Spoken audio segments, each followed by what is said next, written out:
Hello and welcome to Community Topics number 15. I am surrendered and don't have much opinion anymore about the words that are coming out of my mouth, whether or not they're even my words, whether or not they mean anything to me or anyone else, because I don't know what's going to land, what's going to resonate, but I do know that. And so as long as I just keep saying shit and keep my mouth moving, probably going to resonate with someone, and I'm okay with that. And I am possibly just a fiction in your head. And I want to say that because it's entirely possible that there are certain insights and certain lessons that you are not prepared to accept that you already know. And as a result, you've created this figment with this voice and this body and this ridiculous look on his face to communicate these things to you in bite-sized chunks that you feel comfortable with. And that otherwise, that's all I am, is a figment for you to facilitate your own understanding that you already know this. And that's an interesting question. Is anything real, or is this all more in the nature of a dream? Are all of these people, or do they actually symbolize something deeper within your mind, within your awareness, within your consciousness? Because we say, oh, it's all in my brain, but technically, even your brain is in your mind. The experience of even having a brain, of looking inside someone's skull to a brain, that's all still through your awareness. It's all still conceivably part of the dream that you're just making up the brain as a way of getting out of the reality that your mind is everything. No, I'm in this little gray plushy thing. That's where I come from, right? But it's possibly just a cop-out. That all said, this is Community Topics number 15, and the subject today is entities encountered on psychedelic trips, which is why we just went through that merry little runaround, because that's what they are. We're just going to start there. We're not even going to entertain the idea that these are separate entities, because as much as they are, as much as I am, we're not, and neither am I. And it really just comes down to us being symbolism for different parts of you, the incredibly vast whole of you. And you can imagine exactly how much symbolism there is there. So the first topic this week was entities encountered on psychedelic trips. The second topic that was voted on was capitalism and consumerism. If we have time, I'm sure we're going to establish a bridge between the two, but starting off, let's just talk about entities. And so, Andrew, I'm going to pass this over to you, because I know we've talked about this previously in season 1. I believe we talked about like the machine elves. We've talked about people encountering angels and aliens and whatnot on psychedelic trips and in psychedelic experiences. So I'm just curious as to how your perspective has evolved since season 1, because it's been quite some time. And of course, you've done more tripping yourself. So you've had an opportunity to encounter more of yourself. How you process that is a different story. So it's all yours, sir. Absolutely. It's funny because I had some thoughts, some ideas, and I'll get to them, but you kind of just threw those right out the window with that intro, because now I'm like, entities encountered while tripping. Well, there's this entity in the form of Ray that I happen to start a podcast with, and now I feel like I'm tripping my balls off, man. Like, well, and I'm like, shit, or we got to film a podcast episode. But that's exactly where we're at. And because the distinction becomes less and less relevant, the less seriously you take yourself and this reality and the division that you perceive between yourself and it. And it's always been inside of your mind. Everything, be it while you're tripping, while you're dreaming, while you're living in quote unquote real life, it's all inside of your mind. And there's no certainty in that, but it's all there. Everything's as real as anything else, or as unreal as everything else. And it comes down to how you perceive it. And the symbolism that comes with that is pretty incredible. And so I want to preface this conversation before we get into, specific experiences while we've been tripping and everything, that all of the things that we're going to talk about, whether, entities we see or whatever, comes down to our perception and how we perceive them based on how we perceive everything else. And so it's interesting with trips and whatnot, people will get to a place or see a place, and if they have a religious background, you're going to be like, oh, I saw God and Jesus. And the reality is that that's just your mind showing you something that it understands, or it's the way for your mind to try to interpret your mind. And it's like trying to interpret itself and everything. So there is no objectivity in the things that you see or experience. It's all subjective, but then because it's the only experience you know, it's sort of objective in a way to you, but it's important to recognize that it's not objective. It's just subjective. And so you take everything with a grain of salt, hold it with open hands in that sense, not latch onto it and try and figure out what it means about you, but recognize that maybe it's just the way that your mind is deriving meaning and processing things as you go. Like you're observing the processing happening as you're going through, be it reality or a tripping experience. And who's to say that everything you come across, and this got me thinking with Ray's intro there, that's got me like all up in a loop. I don't know what to call it, but it makes me wonder if everything we encounter in our life is, it's not perfectly placed by any means as if there's this grand plan, but it's always perfectly appropriate to where we're at, but not the idea of where we think we should be. And I think that's a distinction as well. And so I'm like going all over the place trying to get these thoughts out that just started hitting me like crazy as Ray was going through it. But yeah, I'll get into some of my stories in a sec, but I'll just pass it over to Ray for any other thoughts about any of that stuff. Oh, for sure. Let's go a little deeper, shall we? So when we talk about these entities that we encounter on psychedelic trips, it's not just psychedelic trips, because if you think about it, people who are suffering through schizophrenia are encountering entities as well that are telling them various different things. I knew somebody with schizophrenia once upon a time who kept hearing the voice over and over and over again to cut off his own testicles. And it was overwhelming to the point where, sadly, he did. So this is the danger of not questioning these so-called entities when we come across them. This is the danger of not questioning the product of our mind. And it's so important to do so because as the basis of your reality, it is reality to you. And so if you don't question it, you will get pulled into it. And so when we're talking about these quote unquote entities, there's a twofold conversation to have. The first is you're everything. So they're always you, which means that you are not under their power. And that is very important. If you have a limited self-view, if you're afraid, if you feel disempowered and you run across one of these entities and you're not willing to take responsibility for being where it comes from, that quote unquote entity is going to play merry hell with your life. And this is why you have stories of possession. This is why you have stories of people feeling being embodied by other spirits, things like that. It's because they just don't take responsibility for it. They actually let the narrative have so much power that it influences them. Which begs the question, if that's in their consciousness and their consciousness is everything, then do these entities actually exist in a non-physical form? Is there something that we're seeing the symbolism for that is just an undercurrent within our awareness, right? Like when we see the figure of Satan or the devil or any of these fearful imagery, are we not seeing a symbolic image for the hatred and fear within ourselves, right? And does that hatred and fear have its own intelligence? Because it certainly feels like that when we're in the throes of hatred and fear.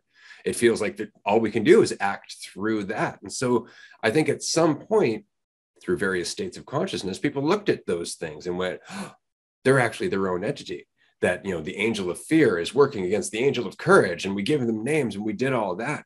And it's become overly simplified over time. Like if you look at the Bible, for example, the angels get really human-like. They really are like, angels are just like us, but they have wings and so on and so forth. But if you look back at like Ezekiel, where he's talking about the Ophanim, which is one of the higher choirs of angels, he describes them as a wheel spinning within a wheel, holding up God's throne. So it's not even human-like. You're looking at almost like a fractal. You're looking at almost something that you would see in a psychedelic trip, right? Because it's symbolic, wheels spinning within wheels, as if that doesn't sound like cycles within cycles symbolically, as if that doesn't sound like the symbolic rotation of everything going around the core of being, right? God's throne, the thing that can never move, can never be influenced, right? The thing that all other cycles and wheels come from. So that's all it was ever meant to be. But then we take it as like, oh, angels, right? And again, we're not saying that there's no possibility that these things have their own, not sentience, because everything is sentience. Everything is awareness. It's all your awareness, but it has its own role to play. It has its own part to play. Very much like this figure that you call Ray, very much like this voice that you call Ray, right? I have my own part to play. Does that make me separate from you? No, absolutely not. But the experience of me being separate is possibly what you need to facilitate the lesson that I embody. Yeah, and it with the symbolism and that being where it started, a lot of these ideas were merely symbolic. And now we've gotten to a point where they're less symbolic and they've become more literal. And we believe those ideas are true. And this heaven and hell are literal places that you go and you hang out in the clouds or in the depths of the earth where it's really hot. And that process and that progression, I think, is very symbolic for just our egotistical mentality. And we've gotten more and more lost in ideas and in concepts taken as truth. And as we do, it gets more and more difficult to not take the ideas and concepts that we see as entities, be it things that can send people in a state of psychosis, to be the truth. Like they reinforce each other. As we take the idea of ourselves to be the truth, we'll take all of these other things to be the truth. As we take all these other concepts, ideas, symbolism to be the truth, we'll take the idea of ourselves to be the truth more seriously, and the potential impacts that it has, because we see everything as closer to literal and symbolic. And so therefore, this idea of ourself is taken to be more literal or more solid than malleable and able to change and be interpreted in different ways and perceived in different ways. And so unless, Ray, you have anything to add before I go into one of my Actually, it's really interesting what you were saying there, is that they are as solid and as individual as we perceive ourselves to be. So our relationship with those entities is very much based on our own willingness to accept that we are the all of everything. Yeah, that is a great point. Damn, it's all like, it always comes back to the perception of ourselves. Always, every time. And so I guess that's probably why going into, a psychedelic experience has gotten easier for me. Like someone shows up and they're like, I have 6 grams of mushrooms. You won't take them right now. Like, I bet you won't. And it's like, well, I will, because there's not really, it's not that, I have to, but I'm just saying, like, if someone were to come to me, there's no fear in that. It's not like, whoa, that's a lot. I don't know if I can handle that. It's like, yeah, I'll be fine. Whereas a couple of years ago, someone shows up with that. It's like, whoa, whoa, whoa. No, sir. No way, Jose. And so I think that is relative to how I perceive myself and the willingness to let go of holding on to it so tightly. And so getting into what I think people wanted us to talk about on Discord, who voted on this topic, being entities that we've seen while tripping, I think this experience that I wanted to bring up ties into this conversation really well, because so going back, this was while I was on, I think it was like 3 or 3.5 grams of mushrooms. I was in New York in my apartment, lying on my bed, had my eyes closed, and I started to see these entities. And it was kind of like triangular cartoons with like little eyes on them. It's interesting because the first time I told this story on a podcast, it was an in-person podcast, and all the walls looked exactly like these entities. And it was trippy as shit, because as I started to explain it, I was like, holy, they looked exactly like the wall. Like, and which made me immediately, as I'm on this podcast, like, time. Did these walls inform that trip, or did the trip inform these walls be in the way that they are? Like, who's to say? But that's all. That's not where I meant to take this story.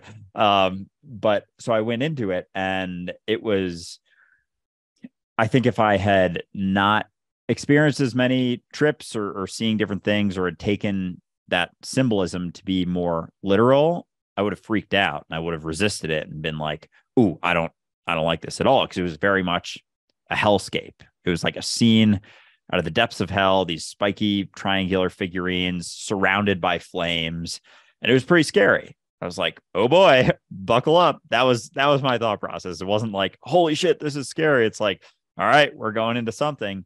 And basically took me back to seventh grade. And I find it very interesting that it goes back to this experience that I experienced, and the symbolism of being, in hell with the devil, and egotistical sort of symbolism there, the devil being the perception of division, or the ego in a sense. There's a lot of symbolism with that. And so looking at it now and seeing that with this experience in seventh grade, it was more or less one of the roots that I saw, or this is how I perceived it, one of the roots of my fear and unworthy feelings that I felt throughout the rest of middle school, through high school. And I saw it as the root of a lot of the experiences and traumatic experiences that I experienced further on in my life. And the experience was, I believe it was a Latin class. This was at my Catholic middle school. We took Latin, and the teacher was a shorter dude, like relatively. He was around 5'2". And he was clearly a pretty insecure guy. Obviously, I'm a 12-year-old, so I don't, recognize that as clearly, but looking back, super insecure dude. And so for whatever reason, this class is like probably 20 kids or so. And I think I got like a C or a D on a test. And I was a very good student growing up. Like, I didn't get many C's or D's on anything. And for whatever reason, he like made fun of me for it. It was It's fascinating looking back at it now that this, 50, 60 some odd year old dude made fun of a 12-year-old for getting a C in the class that he's teaching. So really, it's kind of a reflection on him, which is hilarious. And I just sort of realized that, how funny that is. But anyway, so in this is me re-experiencing this experience while I'm tripping. And what's very interesting is I could never remember seventh grade. I could remember sixth grade. I could remember eighth grade, could never remember seventh grade. I never knew why. And I think this is probably why. It's like a part of my childhood that I just boxed up, put to the side, and was like, let's just not explore that, even though it was the root of a lot of the experiences I had moving on in my life. Like, I could more clearly see that then. But while I'm on this trip, I go beyond that experience, and I go back into this teacher's life and childhood. And growing up, he ended up not being a very tall adult, so he was a pretty small child, which makes sense. And there was a kid who made fun of him when he was younger. And in my trip, I saw that this kid looked exactly like me. Whether that was my mind figuring out what it was, yeah, it doesn't matter. It's kind of irrelevant. It's the way that I understood the situation. And through that, I was able to recognize, it showed me that it had nothing to do with me. Like, this experience of, the first time I felt like I wasn't enough, I was unworthy, I perceived a lot of lack in myself that, moved on throughout my life, and my fear of anything that came up beyond that, my worry about what people thought of me, my fear of judgment, my nerves that I constantly felt through high school. It was more or less rooted in this first time when I was 12 years old, and I felt an immense feeling of lack and unworthiness. And so the symbolism that I saw, that I referenced before, was going into the experience with the fiery hellscape. It was like, I almost see it now as a birthing of my perception of myself, and going through hell, or into hell, recognizing that, maybe I'm separate from this reality. Maybe there is an idea of me that exists as something separate. And I see that more or less as the root, and that as the symbolism. And through that experience, to close this off, I was able to see that because it had nothing to do with me, all of those things that came after that were more or less rooted in that, but it never had anything to do with me. And now more clearly, I've seen that, the idea of myself doesn't exist in the way that I thought it did, or it's not the truth of what I am, obviously.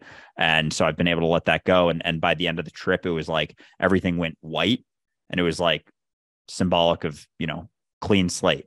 No ideas that I needed to hold on to about myself, started new, born again, et cetera, et cetera. That's awesome. Yeah, no, that's exactly the point of going through those lessons. And whatever the mind creates is what the mind is helping you process or facilitate. But it does come down to that state of responsibility and that ability to relax through it, and to be patient about what it is you're going through, about what it is that you're seeing, because usually it's the resistance that causes the difficulty, that causes the consequence. I don't like that, and I don't want to see that. And it's okay, well, you just went hard in the other direction. Here comes the consequence. And it's because you're trying to facilitate a lesson that's going to decrease the conflict in your life. And by running from it, you're doubling down on that conflict and actually avoiding the lesson that you were already processing. So it's causing even more of a bottleneck within you, which never helps. To address the question quickly about the entities that I've run across in my psychedelic experiences, I'm going to say lots. And I'm going to say lots because that's the easiest way for me to do it. If you would like for me to talk to you about some of these experiences and some of the depth of it, come to a retreat, find a way to meet me in person, because it's a long conversation. And frankly, I would want to see where you're at before we go too deep into that conversation, because there's some experiences that can sound quite terrifying if you're not grounded. And there's some experiences that you might want to glom onto and believe in if you're not quite grounded. And so, as we said in the last community topics about metaphysics, this is one of those things that I would prefer to talk to you in person, face to face, so we can really get into this.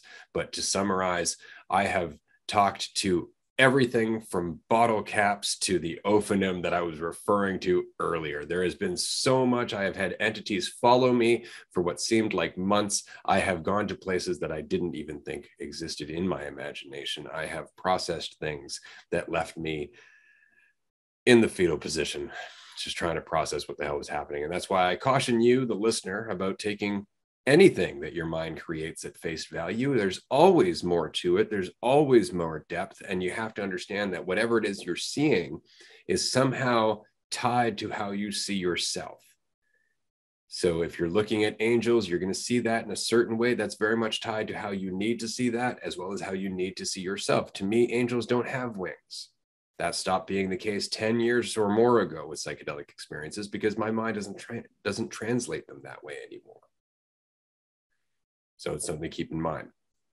Now, to segue for a brief moment into capitalism and consumerism, we're not going to talk about capitalism and consumerism in the typical way that I think we would. And specifically, I mean, because it's a pretty common gripe on our podcast. We talk about capitalism and the consequence of the ego-based mentality pretty much all the time. We dip in and out of it. And so there's not too much to cover there. But in relation to the first topic about entities, I'd like to go back to this idea that when we're seeing entities, what we're really seeing is the symbolism for mentalities. And so I would say that not money, but the mentality of accumulation, the mentality of ego, has its own symbolism. And at the moment, that symbolism is very much money. Money is our symbolism for control to a very large degree. And the illusion of security, the illusion of value, the illusion of status. There's so much that goes into money that dollar bill in itself is fairly symbolic of a mentality. And it's so interesting with the all-seeing eye is on there and so many other things, as well as the fact that money itself is a contract. It's a bill of exchange. It's actually committing you to a certain system that money runs. And so there's so much in the same way as every other entity. As soon as you take it at face value, it destroys your life. As soon as you take it at face value and you start thinking it's real, it has influence over you. But once you recognize that money is just a counting system that we all take very seriously and agree has value, then all of a sudden you start looking at the fact that the only real value has and ever will be you. You're the only thing that creates value on this planet. Food has value because you eat it. right? Houses have value because you live in them. Your work has value because you're doing it. You're the value. But as with all other entities, we tend to look at it and go, no, the value, oh, look, it's an entity separate from me, but it's just symbolic of something within yourself. And so that all said, I think is really interesting that in the Bible, it's like, it's not money that's the root of all evil, but the love of money that's the root of all evil, or the worship of the entity of money that is the root of all evil. It's fascinating how it's basically completely flipped, like the reality versus how we perceive ourself and value. And so we'll see something as a car or a house or an amount of money that adds value to us, as opposed to us being the thing that creates the value inherent in the thing because it's something that we utilize. But we've gotten so flip turned half-ass backwards that we actually think that those things create us. That's crazy. Holy shit. And that's what capitalism and consumerism come down to. It's a constant need to build the idea of ourselves. Always, nonstop. And if it's not as big as someone else's, you perceive lack because we're always in comparison. We live in a value by comparison using these things that are, a necessity to a degree in our lives: shelter, food, transportation, however we may want to see that. But we think that creates the value for us. And that basically has created this capitalistic system, is thinking that those create us as opposed to us creating them. Huh. Yeah. And that's it's interesting. Not really that different than us praying to angels for God to come down and help us. We're praying to money for value in our life, but we're the value. So we're actually missing the opportunity to build the mentality that would yield more money. And I want to say quickly, money isn't the only thing that you can yield. Like, it's actually one of the most superficial things that you can yield. I mean, if we were to base our decision to quit our job on how much money we're making right now, we wouldn't have quit our job. We quit our job based on the size of our community, level of engagement, how much we love this, and the ripples that we can see happening. Those are all resources. Those are all signs of abundance. But we focus on the money. How many dollar bills do I have? Like, that's what's going to open the gateway to freedom. In the same way that people pray to archangels, that people pray to their idea of God looking for heaven, when it could be right here if they were just responsible enough to take ownership of being heaven. In the same way, we can take ownership of being the value. It's all symbolic, and it all comes back down to not being willing to be responsible for how vast and full of potential you really are. Yeah, oh man, it's crazy how much it limits us. Like, all of these ideas and concepts and ways and things we look to create the value for ourselves or of ourselves or about ourselves are all inherently so incredibly limiting. And to think that we've settled on that as being the root of it, like we really have as a society, said, like, look at my bank account. It's not even, it's like Alan Watts's whole thing talking about money versus wealth. It's like people would rather have a bunch of money, a bunch of pieces of paper than actual wealth. And it's recognizing that the wealth has nothing to do with the money. It does to like a small, very, very small degree to the ability, like, need to get those actual needs, like food and shelter and whatnot. Like, it's a means to getting those, but then we go so far beyond it. And it goes to show in the studies of happiness, that beyond making, what is it, like $50,000 a year, you don't actually gain any more happiness or, whatever words you want to use, peace, joy, enthusiasm, anything from beyond that. And yet we keep going beyond that because that's how we build the idea of ourselves. But that is endless, and it's always in flux. It's not like you get to making 100,000 or 200,000 or you get $1 million in the bank account and that's it. Because also talking about inflation, like we have these ideas of what, $1 million, I'm a millionaire or I'm a billionaire. It's like, what if the money's being devalued? Like I could be in a third world country, a billionaire, and it's like equivalent to $100 in US dollars. And so they're all concepts and they're all ideas, and we're not willing to let go of that attachment. Like, oh, my goal is to make, $500,000 a month. And it's like, what does that even mean? Like, what does that even mean? It's so arbitrary. And yet we attach to them and think that, we're not whole until we get there. And that keeps us striving. That keeps us longing for that thing and looking up to those people who have lots of, commas in their bank account. And it's fascinating how distorted we've gotten, settling on arbitrary things, thinking that that's what gives us value, not recognizing that we've been it the whole time. And that's the root of all of our confusion, is thinking that anything could impact that value, especially in our society, money. Yeah. And it's the same old trap, looking outside yourself. It starts and ends with you. You are the Alpha and the Omega, the beginning and the end. You are the here and now and always will be. There is nothing outside yourself that has value except through you. You are what gives it value. That's the whole point, right? And the same is true for these entities that you might encounter in psychedelic states or in meditation or in states of extreme stress. It happens more often than you might think, regardless of how it comes across. You might just hear it as kind of like a nagging feeling. You might hear it as a subtle whisper. You might actually see it manifest as something symbolic. All of these things are you. As soon as you disempower yourself, as soon as you start fearing them, as soon as you start praying to them, as soon as you start looking at them as something separate, that's where the consequence ensues. And that's unfortunately what our economy is based on, is that idea that the value is somehow outside of us. And the more of that outside thing I accumulate, the more value I have, which we know is absolutely false. And so that actually kind of goes back to a conversation that we were having yesterday on Patreon, because Andrew and I have said straight up, we don't want to personally be incredibly rich. We would like to cap our income at a certain point that's reasonable, and then put everything that we can in dualistic unity into the purpose of dualistic unity, which is to continue to help people be free. Because what good is it to have $1 billion going into old age? You've got the idea, oh yeah, okay, I've got some security and I've got some certainty. I'm definitely going to get what I want, while I'm surrounded by people who are miserable.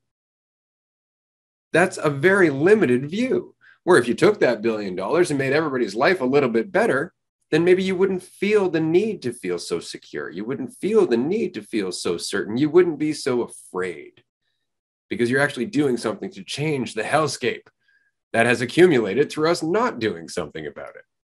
So it really just comes down to priority. That's what it is. The value is us. The value is you. So I'm not going to worry about accumulating money.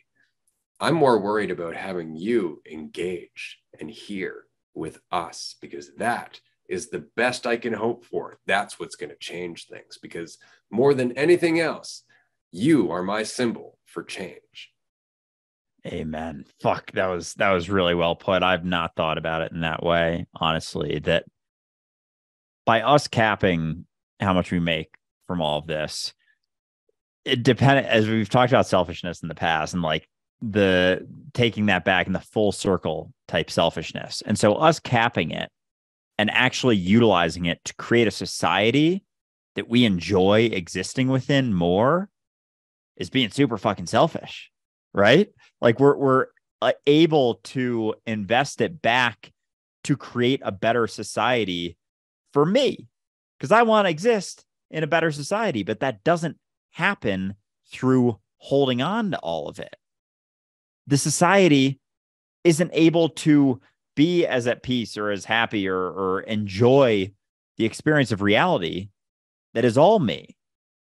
So I'm literally helping myself, both in the egotistical sense of creating a better society for myself, and in the reality sense of being everything. Helping you is helping me, literally and figuratively, because it's all me and it's all helping me through helping you, but also through helping you is helping me as Andrew. And it's, oh, wow, that's interesting. Damn. Because That's as we said at the beginning of this episode, all of this is just symbolic to facilitate your understanding that you are everything. And that's it. And on that note, we are going to end Community Topics number 15. This has been a blast. Season 4 has been incredible so far. We're only in the first week. I do encourage you to check out dualisticulnity.com. You will see the new schedule for our group and live shows. Do join us. The next one, I believe, is on Sunday at noon Eastern time. You can find all the details on our website. Again, do remember that the retreat is coming up on April 1st. If you would like early access to the tickets, that is also on Patreon, patreon.com/dualisticunity.